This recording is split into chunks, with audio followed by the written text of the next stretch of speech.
What's going on, folks? Bill here for the Pittsburgh Sports.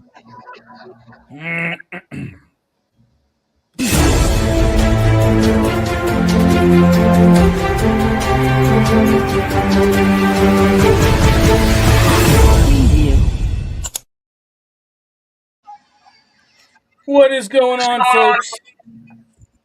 Welcome to the Pittsburgh Sports Desk. Joining me is my co-host. We got Keith Barnes, we got Ed Quinn, we got JR, and myself. What's going on tonight, gentlemen? Not a thing. Not a thing. Nothing at all. Nothing at Not all. too much to tell you, Bill. So let's go. Okay. Well, we got a lot to talk about tonight, so I don't want to, I don't want to waste any time here. Jump right in it. We got a lot of stuff to talk about. So, let's get right at it here. So, Steelers. We've got preseason game number 2. We've got camp prematurely wrapping up on Monday. I was there, to cover, and got in there, and we went in, and everybody got in the media room, and the media guy came in and said, "Listen, practice has been canceled. We broke camp, and players are leaving, and nothing. You're not going to get any practice or any players today, but you'll get Coach McCarthy here in a second to address the team." I did get a question in, so yeah, I mean, full practice today at the South Side. They're back at the South Side, and they got like a mock game tomorrow, and then do a walkthrough in the morning, and they got the Jets on the Friday night. But want to talk some things here. We got a lot of things we want to get into with the Steelers. But first things first, I thought we'd talk a little bit about the offensive line, and in particular about the chemistry. Are they going to be able to build chemistry fast? That's been the real big question that seems to be, asked all around, the Steelers organization here. I don't know. I think rapid chemistry at this point in time is pretty tall order for them. I don't know. A lot of different roles, a lot of guys that have moved around a little bit. I mean, you got some returning core guys. Zach Frazier, Mason McCormick. Those guys are pretty much locked in. You've got but Troy Fontano, he's going to transition, into a new spot, and they've been playing the hell out of Broderick Jones. We're going to get into that as well, but I don't know. What do you guys think about the chemistry so far of this offensive line? Ed, I'm going to go with you first. Excellent. Thank you. I just want to thank the Academy. It's just an honor to be nominated to go first. I don't know what I did. They really like you. They really, really like you. They really, really like me. No, honestly, the first play was a little concerning. They took the entire right side, put it on the left side. First play of the game, it caved in right on Mason Rudolph. A little bit concerning. Fontano's got a tricky knee. His outside knee's a little tricky, so it's going to be interesting to see. They have to come together quickly, and it's going to be kind of fool's gold in the beginning because you play Atlanta. They could go into that Atlanta game, and honestly, if you go to Encyclopedia Britannica, that's a shout out to people our age, and you look where it says dumpster fire, Atlanta's right there. They are so bad. I've never seen a team as bad as they are. They lost one guy to suspension, and they lost one guy, their other end, to season-ending surgery. So their two ends are gone. The game against the Steelers. And I think, honestly, they might either call Keith or myself, or I don't know how JR's arm is, to throw for them because they are god-awful. So if I were a Steelers fan, I'd be aware of that fool's gold in the beginning. And there's no question they have to come together. And is this the year that Frazier takes the next step in the line of successful Steeler centers, i.e. the Websters of the world, Dermontti Dawsons of the world, and the other guy who just retired from Florida. Marquise Pouncey.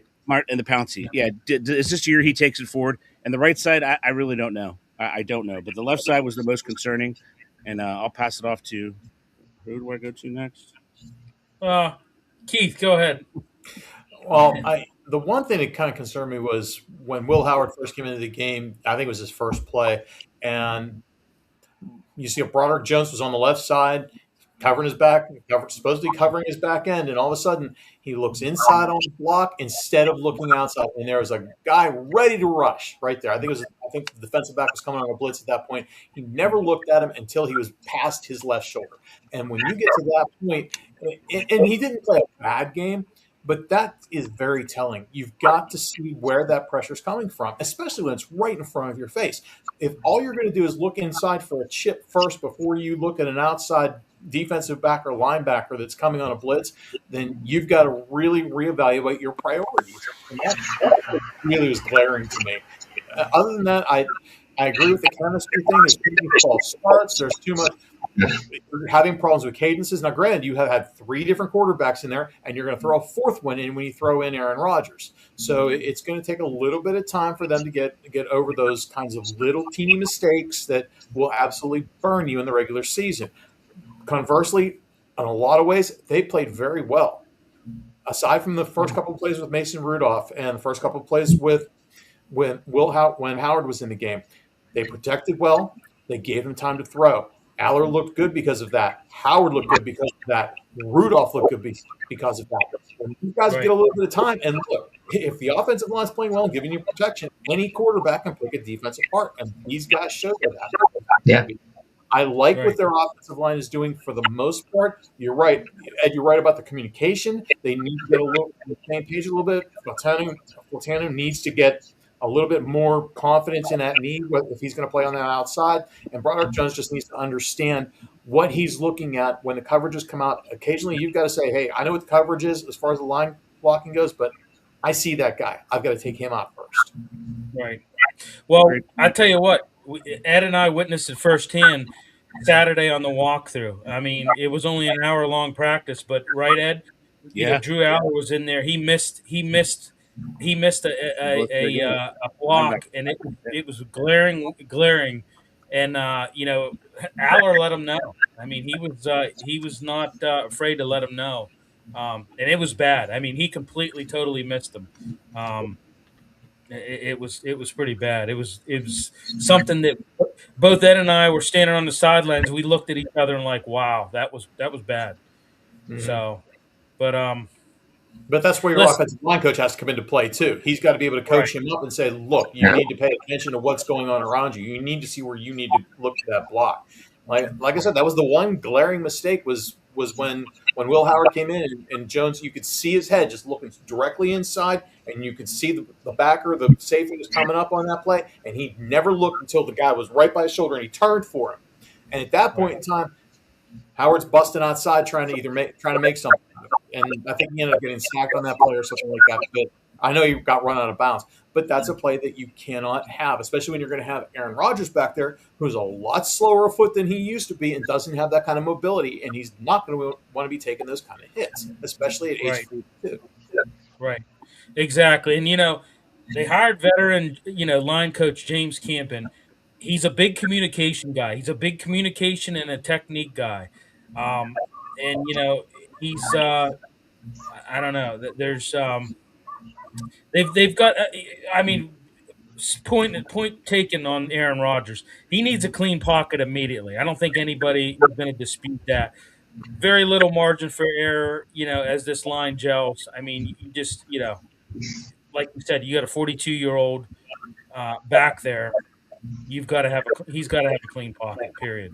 So, JR, what's your take on it? I agree a lot with everything, but I mean, what Keith said I thought was a good point. They actually didn't play bad though. Like when I think of the game, and it was a promising sign in a way. It was the first preseason game. You did have the issues, I know that. Dylan Cook a little bit, and obviously Fatano even a little bit. But other than that, they did have time. I mean, these guys looked comfortable stepping up. Man, the one throw that I think touchdown throw from I think it was Rudolph, where he just stepped right up and he kind of like looked over it and he was able to, put it right down the middle into the end zone. I'm more on the positive side, I think, with Keith here. In a way, like I think this was a good sign. That wasn't bad. It could have been. I mean, you could have thought it'd be a hell of a lot worse, but that was pretty good. Right. I agree with Keith. I think they're, now they are probably lucky though. They're going to play Atlanta week 1 because that gives more time to build. So not a bad. And Atlanta, man. Atlanta has a lot of problems. I mean, we'll get into that, but I mean, they I mean, I know there's not much of a it's not much of a litmus test week 1 preseason, but Atlanta looked god awful against that first team offense for them looked just terrible. So against the Broncos, so we'll see. Let's talk projected offensive line. So, I was looking at it. More than likely, you're going to have left tackle Fatano, left guard Mason McCormick, center Zach Frazier, right guard Spencer Anderson, who, I tell you what, he faced some competition with this Brock Hoffman in camp. But I think Spencer Anderson's gonna he's gonna have the job, and Dylan Cook at right tackle. Do you guys see anything changing on that from that aspect? Anything? No. No. It What really about? all depends on injury as well. It depends on if Well, yeah. Faltano holds up, then you're going to see Broderick Jones in there. But other than that, I would agree with you. Right. Well, let's segue into that. Let's talk Broderick Jones. Played a crap ton of snaps last Thursday, 52 to be exact, and I think there was only 59 snaps in total. So he played pretty much most of the game, and from what I understand, he's going to play most of the game in this week as well. I have a theory on that. I mean, I think number one, he's not in game shape, and they want to get him in game shape. Number two, I just really think they want to see how he holds up. A major neck injury, and I just really think that they're wanting to see how his durability is. And that's a good way to test that out is to play him. Is to get him a bunch of snaps. I don't know. I mean, like I said, 52 snaps in the preseason opener. I mean, spinal fusion surgery. I mean, that just sounds bad. I mean, It really depends on where it is. Yeah. It really does, honestly. Do you have any? Roderick is the fact that he doesn't really have, in my mind, he's not showed a desperate desire to continue trying to make a football team. He made a lot of money in the first round. I don't know what his headspace is, but the thing is, that's why you got to be careful with these preseason games. It's fool's gold. Green Bay had nobody in there. I mean, they had nobody in there. These guys, no slight to anybody, because God knows I never made it that high. But they're going to have other jobs. They're going to be real estate agents. They're going to be Uber drivers. They're going to be all that stuff. So it's kind of a combination. Yeah, they want to get him work, but I mean, I just imagine if they had number one in there, I mean, he would have just terrorized that offensive line. He would have had 5 sacks in a preseason game. I mean, they weren't ready. They were not ready. And Keith is right. They did settle down and finally get some chemistry. But I think it's tempered by the fact that there's some players that aren't going to be NFL players in there, and their cohesion was coming together. So they did have those hiccups. But Keith is right. But I think, man, when you get that first game against Atlanta, and then you got to go right to New England after that, it's going to be kind of, I split those games. I do. I don't think they beat New England because I don't think Atlanta's any good. So well, Ed, and you can attest to this. When we were out of practice Saturday, Broderick Jones and Washington were standing next to each other, and I tell you what, you would think that that Broderick was the tight end and Washington was the tackle. He's lost a ton of weight. I mean, a ton of weight. I don't know what they have him listed at, but he's got to be. I would say, what would you say? Probably 40 pounds down from last year, if not more. He's 275. The moment I saw 77, I'm like, I told that girl, I'm like, man, he is fit. He looked like a freaking NBA basketball player. Right. Well, yeah. I mean, and it was funny is Washington was standing next to him in the huddle, and I'm like, you'd swear the roles were reversed. Yeah. They should switch jerseys. He should wear 80, and Washington should put 77 on, because it was just like, wow, he's lost it, which is an issue. I mean, that's an issue. If you don't have, I mean, okay, so he's lighter on his feet, but that doesn't. I mean, losing that kind of weight, you're going to lose that kind of power as well. And you're not going to. I mean, the footwork's going to be good, but you're not going to have that punching power that you need. I don't know. We'll see what happens there, but I mean, why did he lose all that weight? Just because of maybe because of the surgery. I mean, he obviously wasn't in the weight room and couldn't be in the weight room. And I really think he's not in game shape. That's why they're playing the hell out of him right now. He's just not in game shape.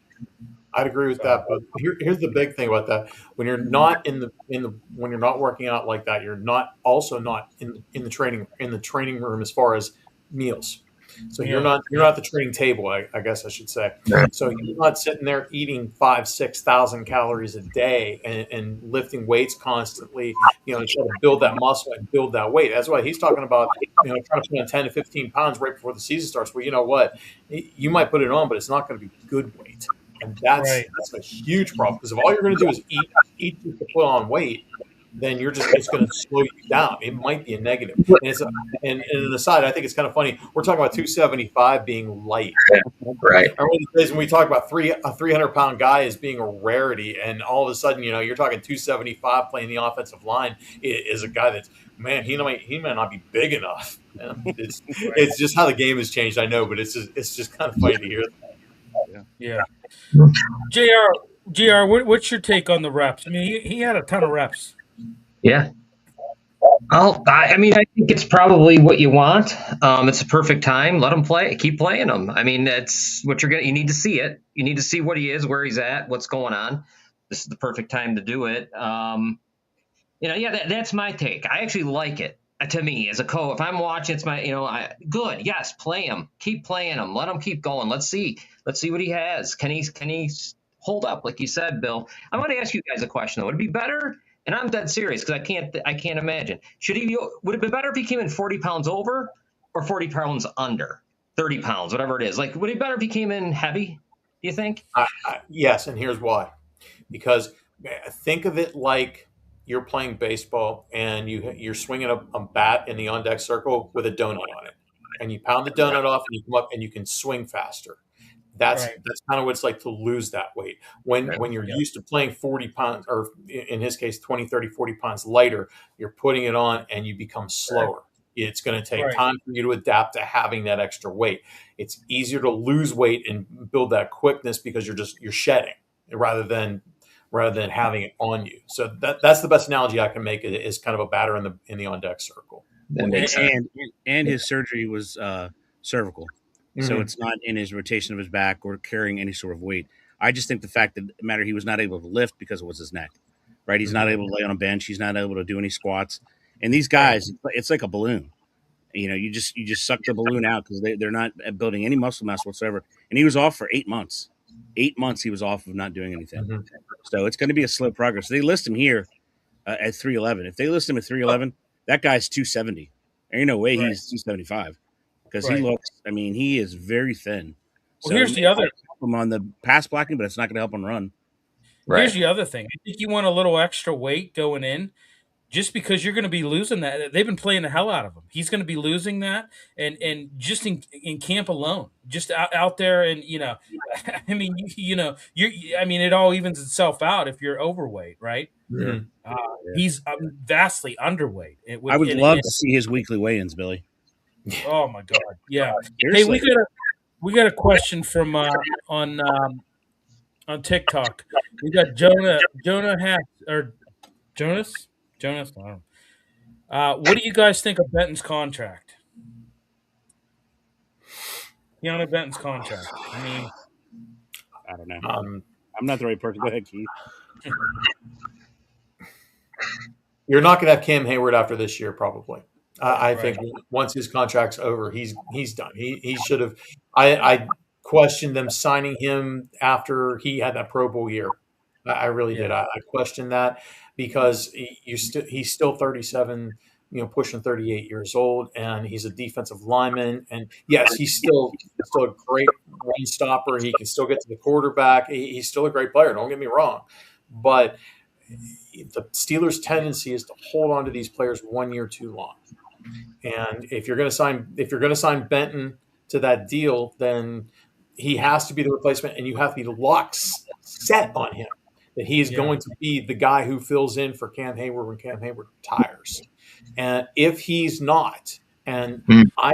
I think he's good, but I don't think he's taken that next step yet where you can consider him among the elite. For them to sign him to that much money without having to prove it to me a year, I think they overspent. At this point in time, 300. Yeah. now could he be? 367 million people. $360 million in 4 games. Right. That's a lot of cash. Yeah. Well, here's the other thing too. You know, he's transitioning from the nose tackle. More than likely, Y.A. Black's going to be your nose tackle. So Yeah. he's transitioning. You know, and there's going to be a lot. Yeah, there's going to be a lot of expectations on him. Very high expectations Right. now. It was funny because Saturday we were, after practice, we had Mike McCarthy came in and he addressed the media. I was able to ask him a question, but I had a question for Benton. I wanted to ask him, and unfortunately, he didn't end up addressing the media that day because I think he was still working his contract out that afternoon. So, but I had a question jotted down. I wish I would have been able to ask him, and my question was, everybody's putting high expectations on you. What expectations are you putting on yourself? Like what's your personal expectations now, that you signed this deal? I mean, I would have liked to hear what his answer was on that. So,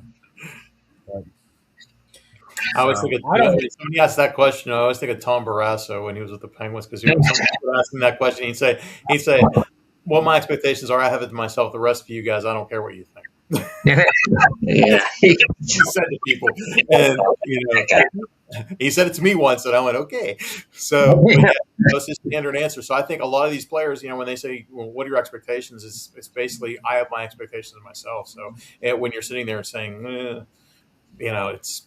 They're going to give you the stylized answer rather than tell you what they really think. Yep.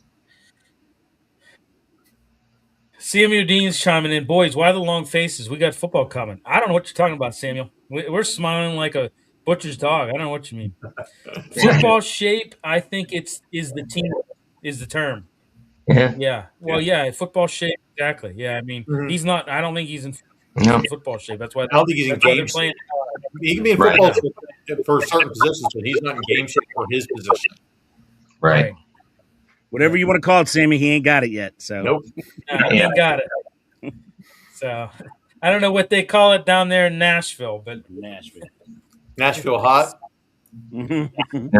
You're hungry for some chicken right now. Yeah. All right, let's move. Let's transition to wideouts. In particular, Roman Wilson. I tell you what, man. Jeremy Bernard had a great game. I know it's a small sample size, but I don't know. The question's been asked: Is releasing Roman Wilson a premature? A premature. I don't know what you would call it. Is it premature to say that they're going to release him? Bernard had a great preseason debut, no doubt about it. We've talked about this before. Wilson's great in practice. Wilson's great in these mini camps, in these workouts, in training camp. He's great. I mean, he's just, but when it comes to the game, there really hasn't been, he's quiet, I don't know. I mean, I really like Jeremy Bernard in that slot. I mean, I tell you what, he not only did he have good hands, he had that one. It was like a go route down the sideline. He broke tackles. I just thought there was a lot of great things that you could have taken out from his performance. That debut was amazing. I don't know. I mean, I don't know. JR, let's start out with you. What do you think about Russell Wilson? Or Roman Wilson. My God, Russell Wilson. Roman Wilson. Let's ride. But That's right. Yeah. Roman Wilson, I mean, I don't know. He's not. He'll be there. What could he be? Their fifth maybe guy. I mean, I'm not letting him go yet. I mean, what are you going to do? I mean, if you got Bernard, Skronik, right? That guy, he looked good. I've always liked him. Catch everything goes near him. And then Roman Wilson. I mean, I don't even know. Like some of the other guys, I don't know if they'd why would I mean, it isn't like there's anyone waiting to take his spot. So all I'm saying is he doesn't start, but maybe he's your fourth or fifth, he's your fifth guy, whatever you do with him. I don't know. I just don't see them getting rid of, not yet. I mean, I don't know if there's a reason to. Like, what would be the point? I mean, he's not really doing anything. I mean, maybe he's not doing anything. That's the problem. But you get what I'm saying. Like, I think there's more of an upside to see if you can get anything out of him with Mike McCarthy than tell him to go away. Well, I mean, obviously, there's been, he's been in competition with Jeremy Bernard for that number 3, that slot receiver position. Bill, now if he loses that spot, if he loses he loses. Bernard's better. Right. I don't know if that means Wilson's gone though. Do you know what I mean? Like that wouldn't necessarily mean to me that I'm cutting him. Well, he's had a career marred by injuries. I mean, there's been, and I know he has a lot of support from Aaron Rodgers, and like I said, he's great in practice. He's great. He really shows out in practice. But I don't know, like he just really hasn't shown up in games, and that's where you need him the most. And I mean, for me, Bernard, he had 4 catches, 51 yards against the Packers. Showed, I thought, the immediate, after catch utility guy, if you will. I don't know. They're saying Wilson's has had, he's improved his route precision, and he's built a little chemistry with Rodgers, but that's been in practice, right? So I don't know. I don't know. Keith, what's your take on it? My take is really simple. How many of those routes that he ran? Now, I know I think he caught the one pass on the sideline, Roman Wilson. How many plays that he was in there was he the primary receiver on the play, or even the secondary guy? You don't know. That's the thing. You don't know where those plays. It's very vanilla right now. They're not game planning to say, okay, we got this safety coming up, or this guy's the third corner. We can put Roman in here and let him do this against them because this works to his strengths. They're not game planning. Right. So when you're sitting there talking about Roman Wilson in a game, okay, yeah, he caught the one pass on the sideline and he needed to and showed good footwork on it, but he wasn't the designated receiver on a lot of those plays. They wanted to see Bernard. They wanted to see those other guys. They know what they have with Roman Wilson. Right. It's kind of the same thing with when you're talking about, this week you're not playing Mason Rudolph and Aaron Rodgers against the Jets because you know what you have with them.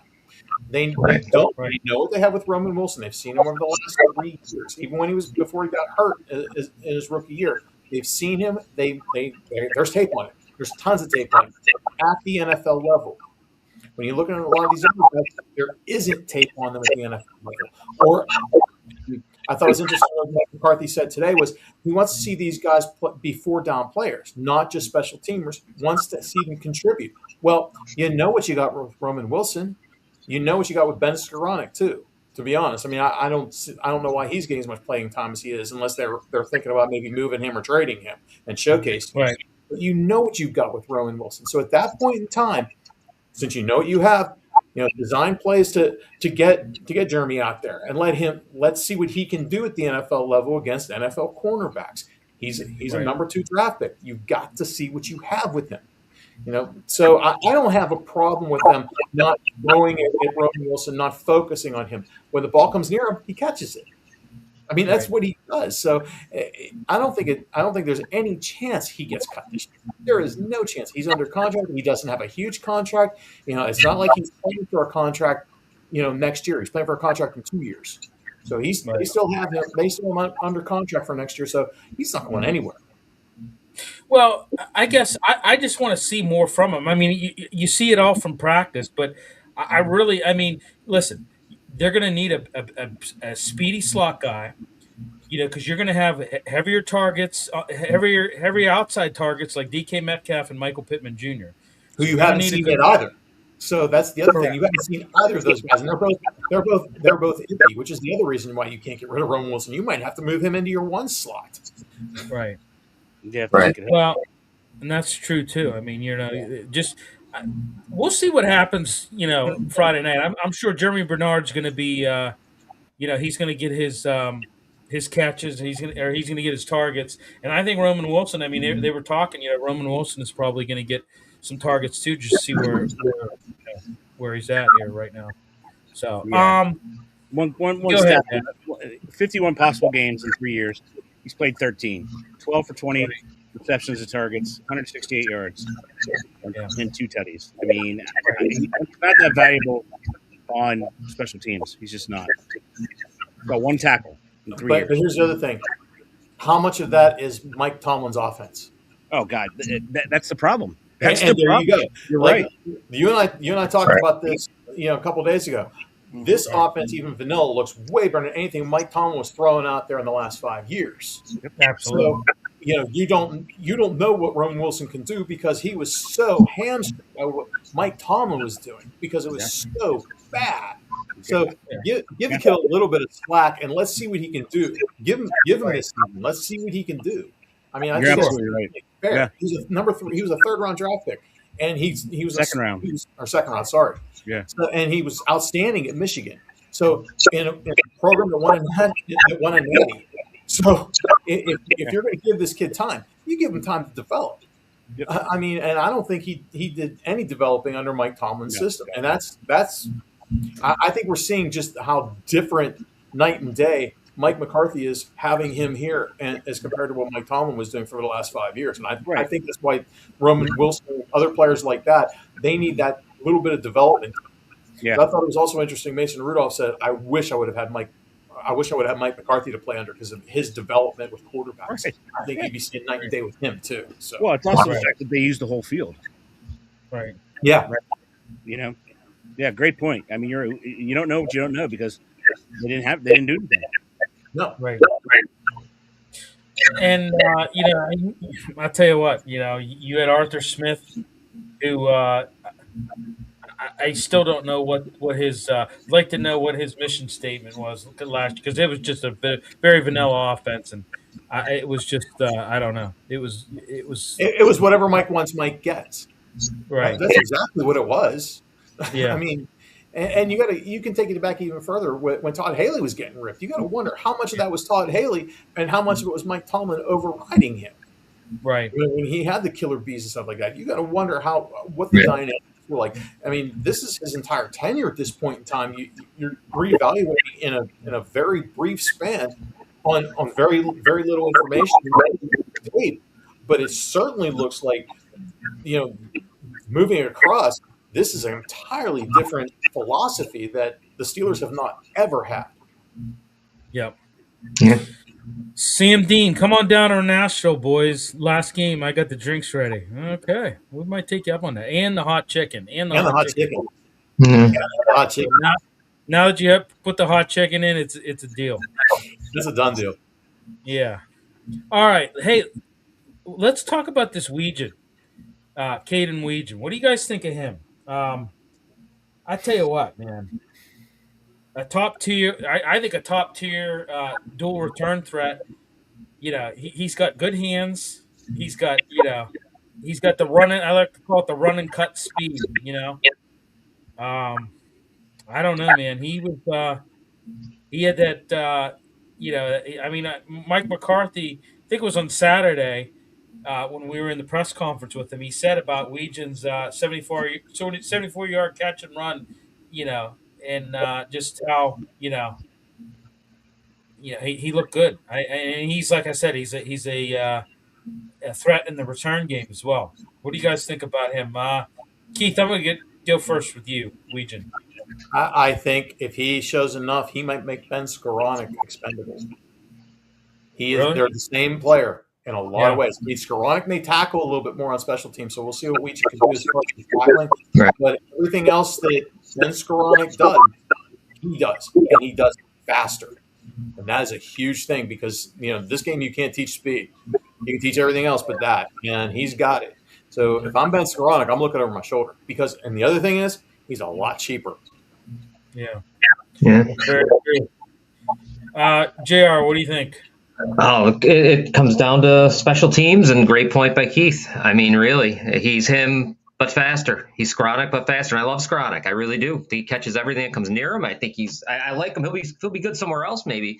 But when you got a kid like this who's this fast, you got to go with him. I think they would. I really do. As long as he can, handle what he's got to on special teams, he's perfect. Yeah, to me, he'd be the perfect guy you have. Yeah.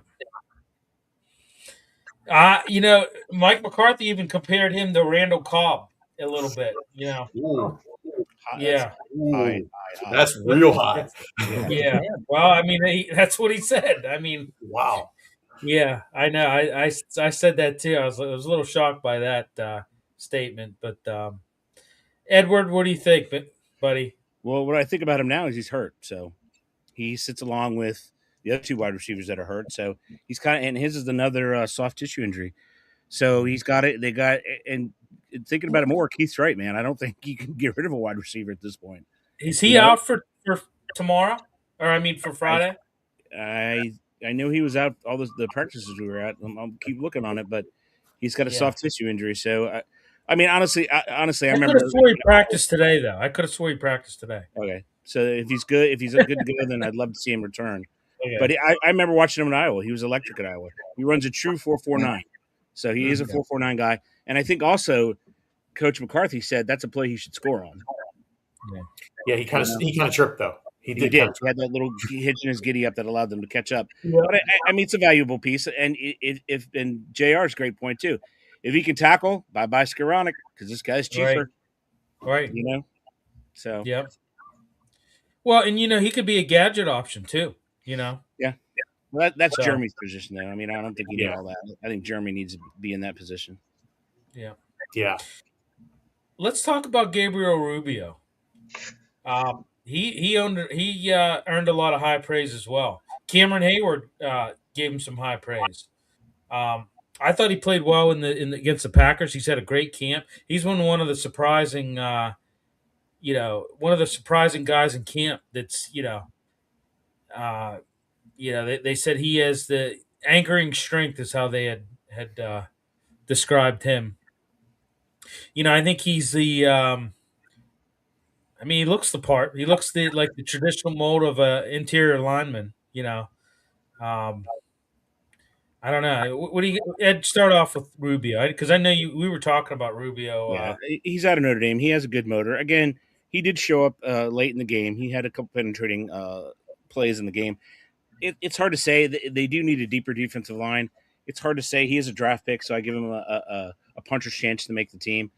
But you still have Harmon, who hasn't really debuted or done anything yet. So it's going to be all going to come down to the numbers. Do I think I would think he would be a lock for the practice squad.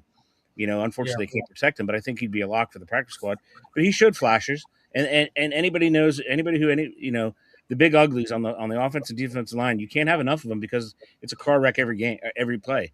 So you have to have that depth. And he's a draft pick to Keith's point. So I think he makes the team in one way or another. JR, what do you think about Rubio? I got a comparable for him, and I know this would be a great thing if he become, but AJ Epineza, I feel like that guy, I just feel like I see the same thing in them, a little bit, same size, same deal. I remember up here in Buffalo when he was drafted and stuff, it kind of gives me the same feeling. And if he became that'd be great, right? I mean, it would be incredible because the other guy was a second-round pick, Espinoza. But that was the guy who was in my mind when I saw him and what I thought of. Well, plus Espinoza was a run stopper, and he was good against the run. I mean, he's a run stopper as well. So, Keith, your take on Rubio? He was good against the subs. Yeah. I mean, and unless you're putting him in and rotating him in against the other team's starting offensive line and seeing how he does in those situations, you're basically playing a college all-star team right there. And he's good for a college all-star, but you have to figure out if he can play against NHL or NFL competition. I'm thinking hockey right now because that's something we're going to talk about later. But you got to wonder if he can really compete against top level NFL offensive linemen. It's going to take some time, and he impressed a little bit. He did some very good things, but he's young and he's got to grow. And I'm not ready to throw him in there, in a critical third down and short situation just yet. But that could happen. Right. Do you think he makes the 53-man roster? It's a question for anybody. Yes. Okay. Yes. I think he does too. Yeah. All right, before we move on to Pirates, I want to last segment for Steelers. I want to talk who has stood out to you guys, whether it be camp, whether it be first preseason game, who stood out? Ed, I'm going to start with you. This you might find this to be a joke, but the person who stood out for me is Coach McCarthy. It's a different atmosphere. Less hitting did not affect their tackling. The offense is like he says, as basic as it is, it's dynamic. Which if they're able to do that, their problem is they're just old, and they have their schedule's going to come against them. But like he said, it's a breath of fresh air, right? There's not that Well, ridiculous nonsense of cutting your eyelids off or whatever the hell he said, or you know, living in your wins and fears, and I don't even freaking know. There's t-shirts. Oh, he lived in his fears a lot. Let's put it that way. Right, that's all he ever did. That was his actual mantra. So honestly, that is my person that stood out because I've been to that practice tons of times, been on the field, even before covering it for the media. It is a different feel. It is I saw it under three coaches. I saw it under Cowher, I saw it under Tomlin, and now McCarthy. McCarthy is more relaxed and more precise with everything. Everything was more precise. At least I thought so. yeah, Keith. Asante Samuel Jr. I mean, he was a Yeah, huge question mark coming in after having that right, spinal fusion surgery, and She's nobody knew crazy. what they were going to get with him. And he has done nothing but impress. He was, right. by all reports, has been great in camp. First game, he had a couple of pass breakups. He plays solid defensively, in man and zone coverages, and yeah, they're waiting for JPJ to come back. They're waiting, to see what happens with this defensive backfield at this point in time. But he is a huge piece and not a very expensive piece either, because this is a Right. proven season for him. So, for him to Yeah. come in and absolutely light it up the way he has, he's been another breath of fresh air for, like you said, like Ed said, an aging defense, because this defense is, and you need somebody like him to come in and kind of boost it a little bit. And he's been great so far, without a doubt. Yeah, no, he has been. He's dominated even from the first padless sessions that they've had. And they You know, need he- him. Mhm. Yeah, well, exactly. They need him, and he's almost in a lockdown role right now in the secondary, I would say. Mhm. So Jr. I got a couple. Will Howard, I thought, knowing it was a big game, everything's big for him after Alar gets drafted, and I thought he was good. I thought he was pretty good. I thought he stood out. I thought he looked good. And that was good because I wasn't sure what to expect from him at all, and it was good. Right. He looked good. He's a player, and I don't think it's somebody you just let go. I think as well. I mean, that was impressive. There was one guy that stood out to me, and I know he's just a backup, and he was. I think even, God, he played on a couple teams already. But Devin Boykin, there was a couple plays where it's like, wow, this guy number 40, who is he? And I looked it up, and I'm like, oh, all right, that was pretty good. And my last one is somebody who I don't know what happens to him, but Nichols, the running back. I like guys like that. It reminded me of Ian Wheeler that the Bears had, and the Bears had, coming from out of nowhere. I like him a lot. I don't know where he goes or what happens to him, but he was fun. Well, I got two as well. I got my first one's Drew Aller. I tell you what, showed great poise, very impressive arm talent. And I tell you what, they're saying, he kind of looks ahead of schedule, with just his development overall. So, and the next guy I'm going to say is Peyton Wilson. Yeah. I think he's changed a lot. He's a little bit, he's improved in coverage. Last year, that was a big kind of a little issue for him, and he's improved in the run game too. He's actually come up and made some stops at the run, and he's looking like he's got the downhill swagger a little bit. You know, not that he wasn't, not that he was bad last year, but I thought he's really, from what I hear and what I've seen, he's improved some things, in coverage situations and, like I said, in run stopping. So, and they need that because Queen can't stop the run to save his life. It seemed like Too light. so. But and Jr. I agree with Will Howard. I interviewed him Saturday, and I just asked him. I said, well, you haven't played since January 20th, 2025, when you were an Ohio State Buckeye playing a national championship against Notre Dame. Like, what was it like going out there. He's like, yeah, it was pretty amazing. It's been a long time, and I'm just trying to get my feet under me, and you know, well, you can watch my interview, but I mean, there was other things too, like I asked him about his development, just how under McCarthy, you get a complete overhaul in the offense. How have you felt like your game's developed? And he made the comment about.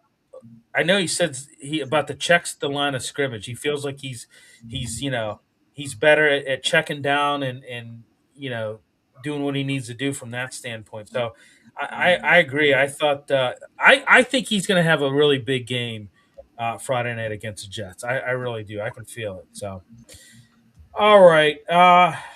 Any other? I mean, we could get to the secondary, but we're at 45 minutes. Let's say I told that you we were doing an hour. I know. Yeah. Yeah. I know. Well, you know what? We get into so much, and it's like, and then you look at the time, and you're like, oh, geez. So, any other final thoughts on the Steelers, gentlemen?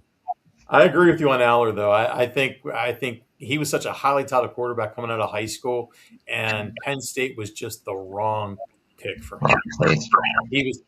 That James Franklin offense did nothing. Did for nothing him. for him. Did not develop it at all. And No, you see what happens when he's working with a coach who knows how to develop a quarterback. Right. His footwork is better.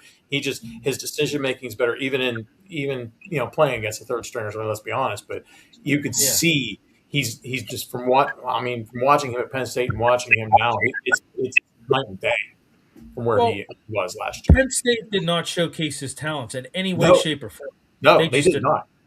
Yeah. No, that's why I said I thought he made a terrible choice going to Penn State. He really did. He was somebody who should have gone, somewhere that's going to showcase what he could do. I want to say Oklahoma would have been a great choice for him. Alabama would have been a great choice for him. USC. USC would have been a great choice for him too. But anything but Penn State just it was not a conducive offense for him. And you can see that from every quarterback they've had in the last 10 years. It's been kind of under James Franklin, it was all the same thing. He was running that same offense, and it was old and tired, and it made him look old and tired. And now you see him in black and gold, and all of a sudden he looks like 20 years younger than he did last year at Penn State. Yeah, right. Because that offense make you look old real fast. Right. And remember, this is only a couple sessions. Right. Absolutely. That's even scarier. Yeah. So, all right, let's move on to the Pirates. Keith, you were down there covering the game today. I was there. Exciting game. Yeah. In one of my capacities. Yeah. Exciting game. I mean, but I will say one thing, Skeens, it was a little bit of an improvement, but he still had a little bit of a rough start today. He got pulled again. Yeah. Let me ask you guys a question. Do you think any possibility they shut him down? Do you think we're getting more and more close to that? Because it just seems to me like it's just, I don't know. There's just I don't think so. I don't think you do. I mean, you look at where this team is, and we've all talked about this, about where the Pirates are. They are still in contention for a wild card, and there is still 6 weeks to go in the season. A lot can happen in September. Sure. And it's because you're going to have your September call-ups. You're going to have teams kind of checking themselves as they go into the last 6 weeks of the season. They're 3 games under 500. I think they're 5.5 out of the last wild card, if I'm not mistaken, somewhere around there.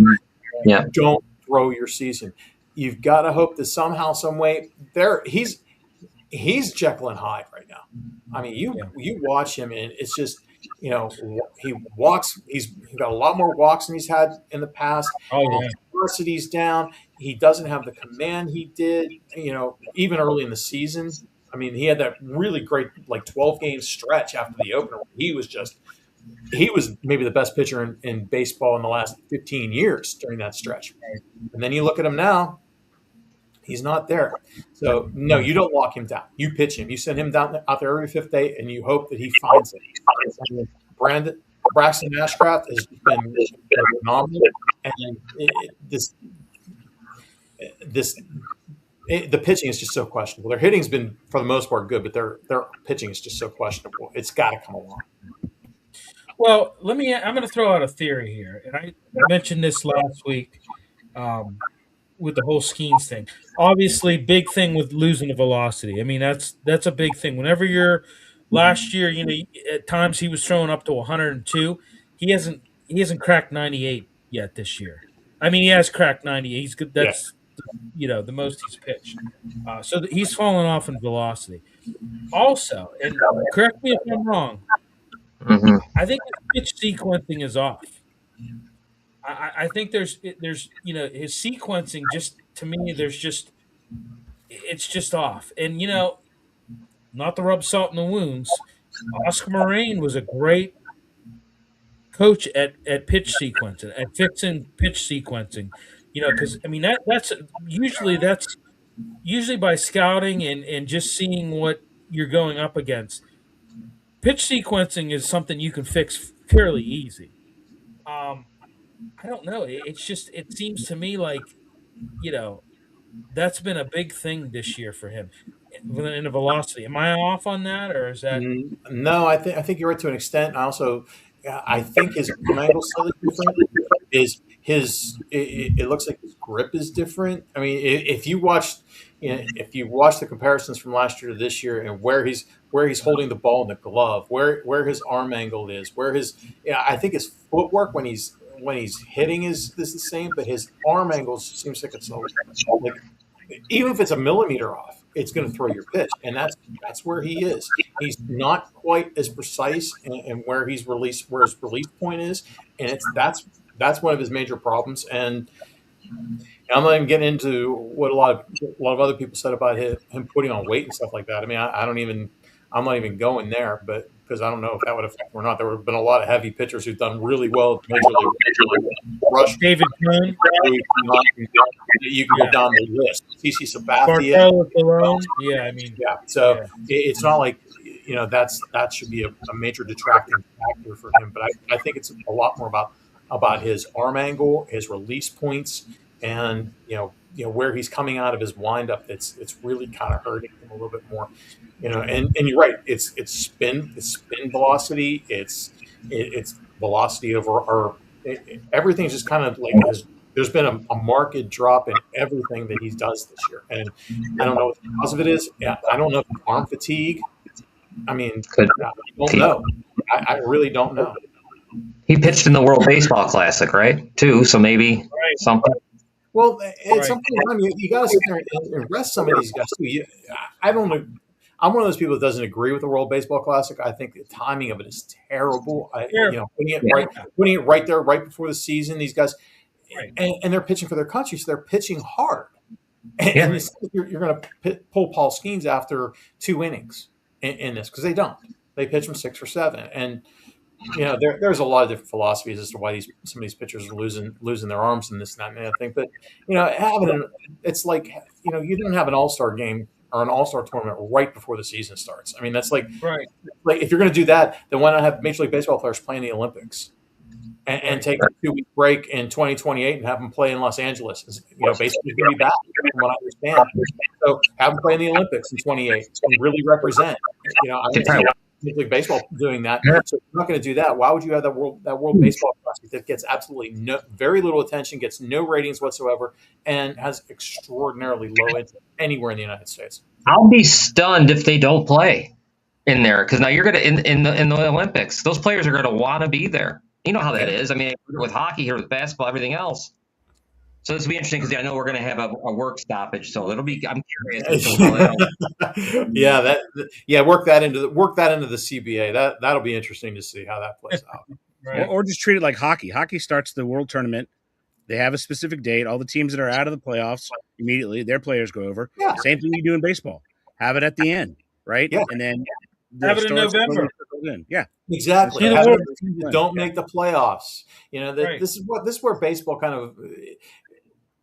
of falls by the wayside when you have an event like that you could have after the season. Yeah, you're not going to have your World Series teams in there, but but you're going to have 90% of Major League Baseball, 95% of the top players in Major League Baseball playing. Why wouldn't you do that after the season?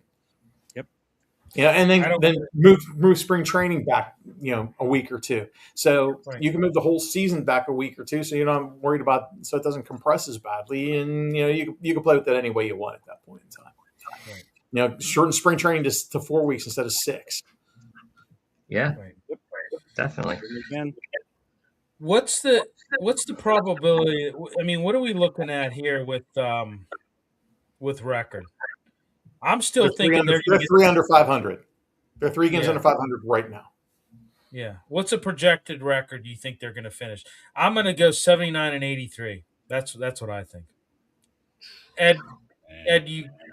So they're at what, 129 right now? So they have how many games left? I think they're 33. 4. 33. Right. 69 or something like that. Something like So we're looking at. And you think how many they're going to get, Billy? I think they'll get to 79. They'll go 16 and 16, 500 ball the rest of the way? They're 63 and 66 right now, by the way. Right. So they'd have to play 500 ball the rest of the way. I think that's possible. Right. It's definitely going to be 500. It's next 6 games as a season. You got at LA, at San Diego. If you go 5-1, your season's alive. You go 1-5, shut them down because you ain't got right. I mean, it's these next 6 games. You have to take 5 to 6 period because you're chasing the Padres, and you're going to have to play the Dodgers anyway. So that's a good litmus test. Right. Got to take 5 or 6, or else it's over. Right. JR, what do you think? Well, like in between, you got Arizona, St. Louis, and Miami too. So those guys got to get hold. But yeah, I mean, what if they win 20 games? How many wins that? That'll give them 83 wins, right? 83. Yeah. And that's not bad for 20 out of the next 34 or whatever it is. But I'm guessing they're going to need to win how many? 20. They're going to need to win 25. I'd say 25. Yeah. 25 easily, yeah. Which I don't see that happening. I just don't. I don't either. No. I was booing the other night, though, and Ashcroft didn't, by the way, get the complete game with 80 pitches. I was a little pissed off. I don't know. Let him go. Let him go to 100 at least. Kelly needs. I mean, he's a brand new manager, so we'll give him. He only has a couple more games till he's at 162. Right. So he's fired. Probably. And I'd say this about Kelly: he gets too deep in analytics, and for a guy that played, that played 9 years in the majors, I don't know. Like, I'd be relying on my instincts more than I'd be relying on analytics. He's deep in this. There's a lot of argument on that, and I know. I'm not I think that managers need to find a mix, and I don't get it. I don't. Yeah, I don't either. I mean, it's not like I mean, and like Buck Showalter, guys like that, Dusty Baker. I mean, they kind of, they still managed in this analytic period, and they kind of just were like, no, I'm not willing to embrace it, and they had success. Bruce Bochy as well. Guys like that. I don't know. He made a real good move today, though. Yeah. Put in Rafael Flores Jr. That was a hell of a move. Pulls out Henry Davis, kid pops 2 home runs, which basically at least gets you extras before Brandon Lau walked it off. So, that was a pretty good move and great timing for Kelly. You got to give him credit where credit's due, and that was a really great move by the manager at that point in time. Now let me ask you something. There's been a lot of talk of how Donnie Kelly, some of these press conferences, how he's just robotic. You sat in the press conference today, Keith. What do you give? What's your take on Donnie Kelly? I wasn't at the presser today. I was not at the presser today, but I have talked to Donnie in press conferences and in like pregame meets and stuff like that this season. And he's not robotic. He really isn't. And the people who say that, he's going to give certain pat answers. That. In certain situations, he's going to give those kinds of answers. And every manager does that. You're not going to get, look at interviews Tony La Russa did over the years. I mean, there were some that were just, 3 words. He was the Bill Belichick before Bill Belichick in a lot of ways. He could have been drunk too. Yeah, well, not going there. Anyway, I'm sorry, I went there. yeah, you did. I'm not going there. But yeah, I probably should. but you get a lot of these managers. You get a lot of personalities, and his personality is when he gets behind the mic, he just he's different. Like I said, I've seen him in the manager's office. I've talked to him one-on-one, and I've seen him in the pressers. You get a different vibe from him in every different situation. So, Right. I think in post-game analysis, I think he comes in, he says what he has to say, answers whatever question he has to answer, and gets out of there. Because he's going to give you the sound bite you need, and that's really all anybody wants. Now, if you want to get more analytical, then you're talking about like the pregame meetings and stuff like that, where he's going to you can hit him with a little bit more, and he's had a little bit more time to think about it and reflect and pontificate a little bit more. But in those post-game situations, yeah, he's looking to get out just like everybody else, whether it's a win or a loss. So, I don't get too into criticism of a manager for their answers in a post-game press conference. I really don't. Now there are some that you can, because they're purposefully obstinate, but he's not, and I've never had a bad dealing with him. Okay, fair enough. All right, let's little press for time here. Let's move on to the Penguins real quick. I just want to we talked about this last week, Keith. I want to get your take on it. They signed Ville Koivunen, 8-year deal, $32 million contract, $4 million AAV. I said it last week. It makes sense, but only if he plays in the top 6. If he's not playing in the top 6, why are you doing this? What's your take on it? I don't mind the signing. Look, in today's NHL, $8 million a year is not that bad, and because the cap is going to go up and the floor is going to go up. It's just the nature of the beast. So if he's great, you get him as a bargain basement piece moving forward for the next 8 years. If he stinks, then you're not losing that much money. And if you have to take a $4 million a year cap hit in a $195 to $200 million cap, it's not that bad. It's a risk. It's not even risk reward. It's either if it pans out great, if not, it's not like you dropped 8 years and maxed him out at $85-90 million total, and are paying him $10 million a year, and you're paying him $4 million. And I mean, we're still talking $4 million, but it's not going to kill you. I mean, you're still paying Evgeny Malkin $5 million a year, and he's nowhere near the player that he used to be. And this kid's got a lot more potential than Evgeny Malkin does, and a lot more upside. So I have no problem with that. I mean, and you're right about the cap. It's gone up $16 million just from 24-25 season, and now it's at 104, and it's going to keep rising. So. Right. And he really doesn't have to be a top 6. If you keep him in the top 9 at $4 million a year, that's still a bargain. I know some guys are making. You can go through the league and see some $4 million players. Ooh, I mean, there's some guys, man, that are. Yeah, there are.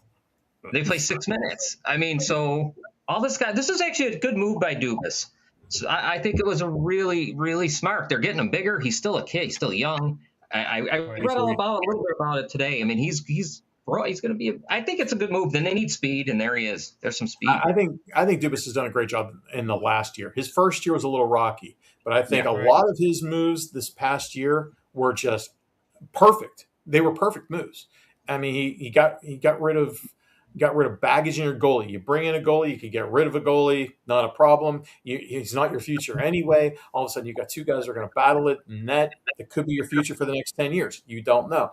You've still got Sidney Crosby, he's going to retire. He's going to end up signing some kind of a contract at some point in time.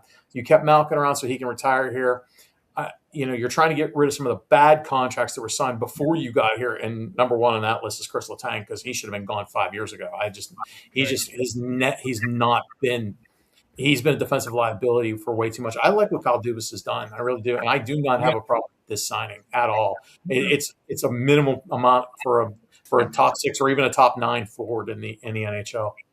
Yeah. Ed, any thoughts on it real quick? Nothing? I agree with JR. He's young enough. He gives you speed. That's what they're not going to turn over the roster. They should have done it 5 years ago. we've talked about this since the beginning of time of the Pittsburgh Sports Desk. It should have been turned over. Other teams have done it. Philly's not competitive. Buffalo's not competitive. So it's going to be hard for them to compete because they've taken so long and they've held on to this core for whatever reason. It almost sounds like the many years of undefeated football that – sorry. I was fading back to the Steelers. But, I mean, honestly, they had to turn over the roster. Is it a great start? Yeah, and to Keith's point, it's not that much money.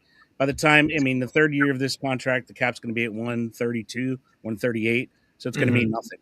So, yeah.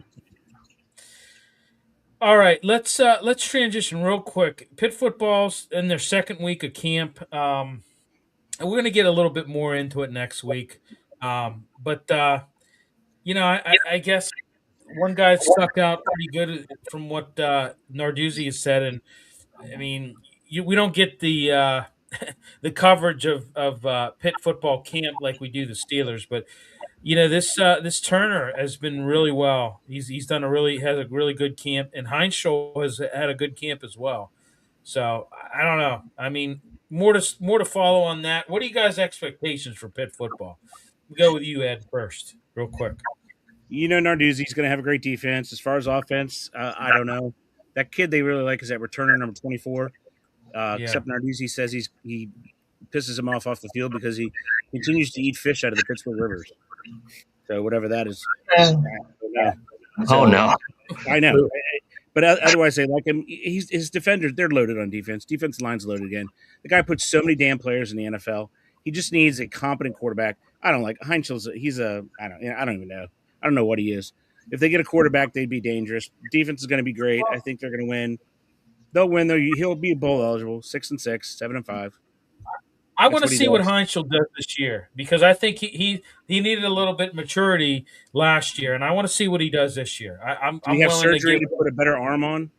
Do they give him a better arm? Because he sucks, Billy. No. He's got no arm.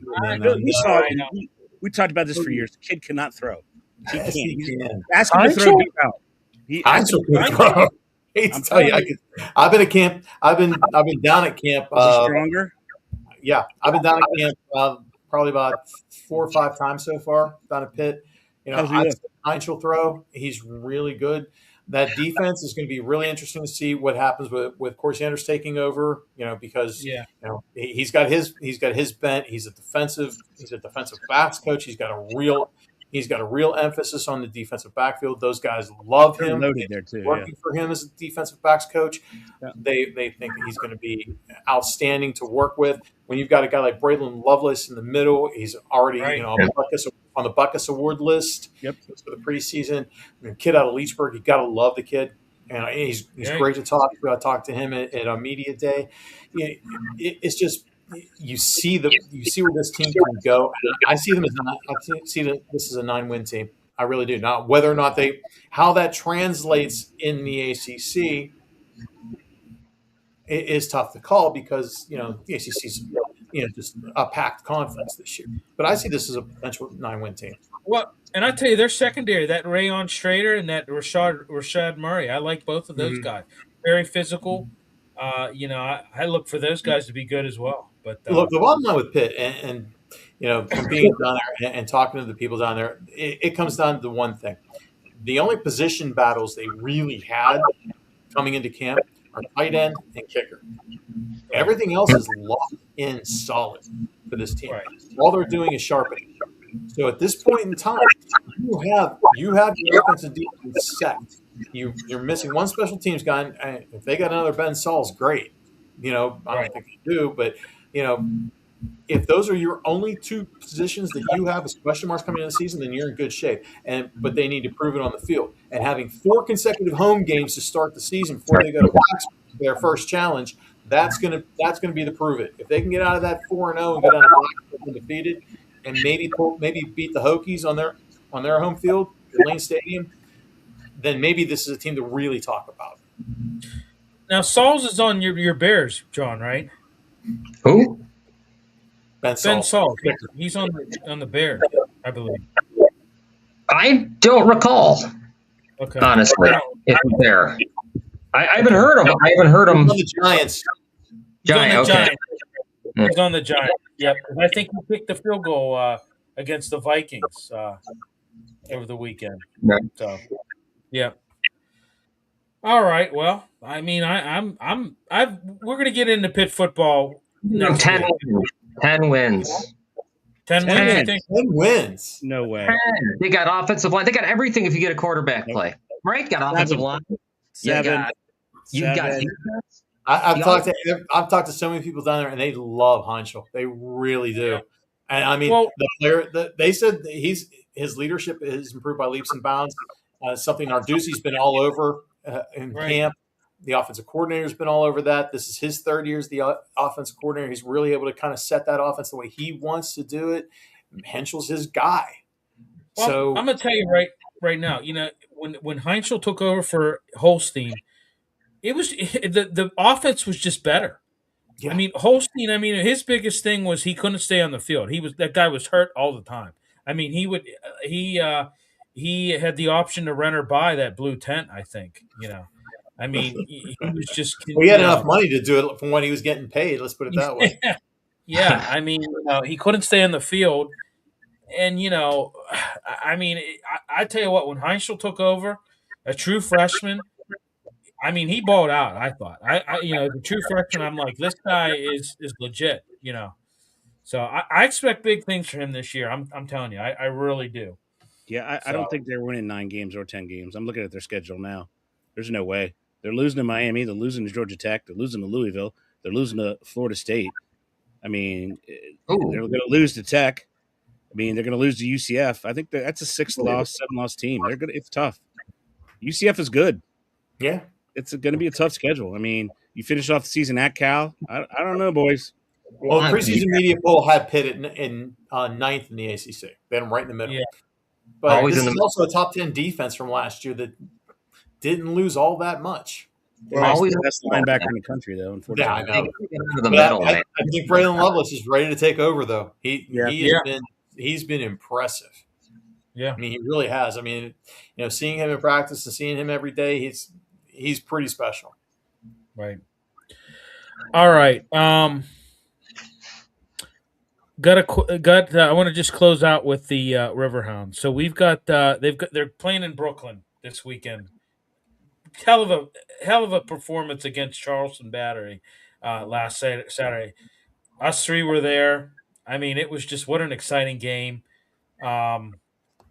Thoroughly enjoyed that game. I thought they looked very good against Charleston, and we weren't too confident about their chances against Charleston, and they really proved us wrong. What do you think they do against Brooklyn at Brooklyn? Keith, I'm going to start with you. I think, Rob Vincent said it best last week. He wasn't sure how they were going to respond after the pregame ceremony getting their rings. And I think when they got their championship rings, I think they took a look at that and said, you know what? We are the defending champions. Let's freaking play like it. And all of a sudden, they played like it. They played like it. They played on its front foot. They played together. Right. They looked like a completely different team than they have at times in the season. But the problem with this team is the same problem they've had all year. They can't put two together. This team can't string them. And this is a game they have to win. After getting the last time they played Brooklyn, they got to put 5 on this team. They've got to come out and just absolutely dominate from the opening kickoff to the end of the game. None of this, we're going to come out for 20 minutes and play hard, and then we're going to peel back and play on our heels stuff like they've done so many times, and then come out at the beginning of the second half on their back foot and give the other team a lot of opportunities and end up down 1-0. They have to come out on their front foot, score in the first 6 minutes, and just take it to this team like every other team in the USL Championship has done this year, except them. Yeah. I mean, you look at Brooklyn; they've outscored in their last 3 games 8-1. Yeah. So if the Hounds don't go up there and do exactly what Keith says, I don't know what their hopes are for the future. I mean, they'll make the playoffs, right? But they're not going anywhere. Right. Not going anywhere. They have to beat this team. You're not beating the Tampa Bay Rowdies. That's for sure. Right. Yeah. Well, exactly. Yeah, absolutely. I mean, this is that was an embarrassing loss to Brooklyn at home. And I mean, That and Jacksonville were just like, what are we Terrible. doing here? You know? No, the Jacksonville just was that. It was that stupid ping pong own goal when that, and Yeah. I mean they had complete control of that And- game, and that ball ping ponged off 3 players and ends up in the back of their net, and it was an own goal. It was one It of was those. a Wednesday. I can kind of see where that game ended up and why it ended up that way. But that Right. Brooklyn game, they were just outplayed, and it was, Right. it was at home against a winless team, against an expansion team. That was the worst game I've seen them play in full arc, probably in the last 5 years. Right. They need to show up and show out against Brooklyn at Brooklyn this weekend. So, but, John, they're going to win, right, John? Yeah. I just learned what offsides is, so I'm. Yeah, they're gonna. I did. Ed helped me. I used to send him some messages. Is that offsides? Well, you're a hockey guy. What do you expect? Yeah, I know. I'm getting it though. All I enjoy right. it. Yeah. Bring back Okay, the red well- line. Bring back the red line. Oh God, no. Yeah. All right. I failed as a host again. We're 15 minutes over. I mean, I don't know. It's just, we get into good discussions. I can't just cut it off. I don't know. We can vote and I assign blame. told you, cut the guy with the long hair off, man. You gotta shut him up. He's the only guy that has. He's the only guy that has real cred, though. Yeah, you don't want. Yeah, don't inflate his ego anymore, man. Come on. Very true. So, all right. Any final thoughts, gentlemen? No. Nah, all I'm going to say is I've watched more preseason football this year than I have probably in the last 10 combined. Yeah. You know what? Thank God for NFL Plus. I tell you what, man. I watched 2 games this morning drinking my coffee. They were both. One was 31 minutes, and the other one I think was 42. And I mean, thank God for NFL Plus. I mean, you can just watch. Jesus, Billy, how much coffee are you drinking? 30 Seriously. in 42 minutes? I drink. Oh, man. Well, I drink a lot. In like 45 seconds. Yeah, That's why I go to Starbucks, man. I'll kill myself. And then you ran 6 marathons after that, right? Well, no, I mean, I make my coffee a little bit weak, so it's kind of like it's quantity over quality, I guess, a little bit. But and I drink it black. I drink it black, so I just say that. Yeah, you should have said you drink it Irish. Now that I would have believed. That would be awesome. Yeah, I should. Yeah, but so. All right, gentlemen. Well, we'll be back next week, everybody. Thanks for chiming in. Like I said, we got a lot of followers on TikTok, on the TikTok. But and we got some comments here. Appreciate it. So we'll be back next week, same time, same station. Thanks for tuning in. We'll talk to you soon.